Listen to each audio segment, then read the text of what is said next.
guys, how are you? So, in the last email that I sent you, I talked about being authentic and how when you allow people to see the real you, how it just shines through. And really, what sponsors are going to buy is you, not so much your event. Um, your sponsorship deck matters a lot, and I do mean a lot. However, people are really going to buy you when they meet you. And so it's so incredibly important that you are authentic, that you tell your real story, like your real story. People actually want to know what that is, because that's what people are going to be drawn to. They're going to be drawn to that authenticity. So I'm going to tell you guys something that I don't think I've really told hardly anyone.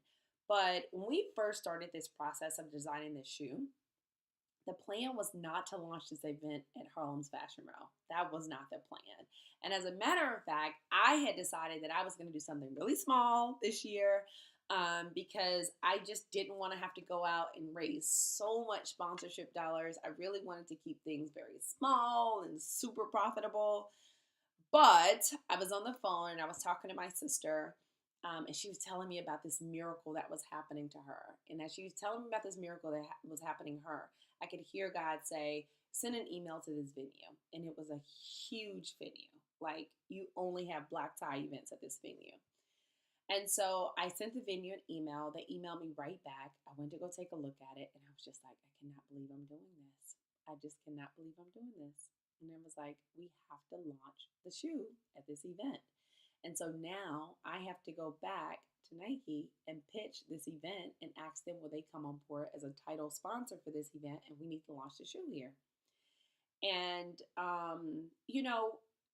I, like you guys, experience doubt as well, right? I have those things, but I understand now that if I don't ask, I will not get. In most cases, there are some times when gifts just fall down from heaven, but in most cases, I need to really ask. And so, so I did. So I sent a sponsorship proposal and sent kind of like all the details, the way that I tell you guys to do a sponsorship deck, sent that to them. And I heard back and they decided to come on board, which was absolutely incredible. And it allowed us to do like a really big black tie event this year for New York Fashion Week, which, by the way, cost me more than probably my events over the last few years. So I had to go get other sponsorship dollars because this event was incredibly expensive, but it was also a really profitable event, which was amazing because you guys know that I don't want you to just go get sponsors. I also want to make sure that you are profitable in getting sponsors for your event, right? Because you want to make sure you have that. So I wanted to share with you three things that I've really learned and that I want to be sure that you guys learn as well through this entire process. Number one, I want you to know that just because you get a no, it doesn't mean that it's a no forever. That it really means that it could just be not right now. And that's important to know because I think sometimes we're afraid to go after things because we're like, what if they say no? But it really does mean a no for now. Number two, people are watching you. So being consistent is really important. Like, I think about what if I had to quit on the hard years, Would a brand have taken me serious if I said I'm going to do it this year and not that year, do it this year, not that year? Like, consistency is so incredibly important. Number three, a good sponsorship deck. A good sponsorship deck, a good sponsorship proposal, a good sponsorship email, and just the way you communicate with brands, it matters more than you know. It really does set the tone for how people perceive you and how people perceive your brand. And then the last thing is I have a super big announcement that I'm just like thrilled to tell you guys. I have launched a new website for you.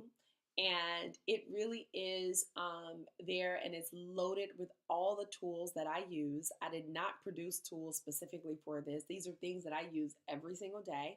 They are in there for you. And some of you guys have asked me so many times, Brandis, I need a sponsorship deck. I don't know a good graphic artist, or my graphic artist is charging me $2,000 and I don't have $2,000. So I have also launched a sponsorship template. Yay! I know. We're all excited. We're all shouting. So in addition to that, the other thing I want to share with you is that I have decided, because this is my big online launch, I am going to launch with a 20% discount off of everything except my book. But other than that, everything else is 20% off in the store. And so it is my new home. It is my new sponsored home. You can go in there and look through all of the products that are there and kind of see what you need. But I did not see this exist anywhere online.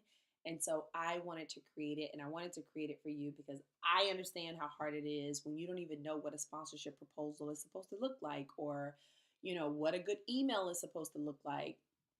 And I even included new email templates in there. I emailed like 2 CEOs last year and got responses back from them. One of them was the CEO of Staples. So I have like all of those things are in there, and I'm super excited to share it with you. They are on sale for a very limited time, just for a few days.